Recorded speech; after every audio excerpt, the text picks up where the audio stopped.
আসসালামু আলাইকুম সবাইকে, আশা করি সবাই ভালো আছেন। আজকে আমরা যাব বন্ধুর নানির বাসায় খেজুরের রস খেতে। আপনারা দেখতে থাকুন আমরা কি কি করি আজকে। এখন বাজে 5টা 8।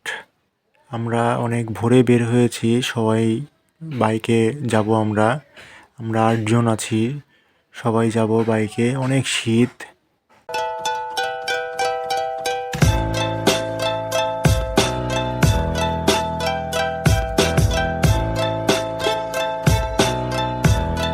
আমরা এইমাত্র পৌঁছায় গেলাম সারদা বাজার। আমরা 4টা গাড়ি নিয়ে এসেছিলাম। এই তো আমাদের গাড়ি এখানে আছে। এটা হলো আমি, আমার ভিডিও করে দিয়েছিল নাইম। এটা শিশির, এটা হলো অনিক। সবাইকে অনেক ঠান্ডা লাগছে আজকে।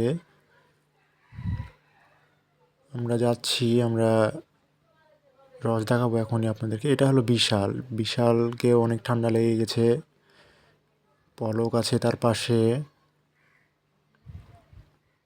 এই তো আমাদের রস। এই রস দিয়ে আপনার গুড় তৈরি হবে, আমরা দেখব কিছুক্ষণের ভিতরে। এই রস দিয়ে জাল দিলেই আপনার গুড় তৈরি হয়। গুড় তৈরি করা দেখাবো আপনাদেরকে। ঠান্ডায় এত পরিমাণ ঠান্ডা আমরা আগুন জ্বালিয়েছি।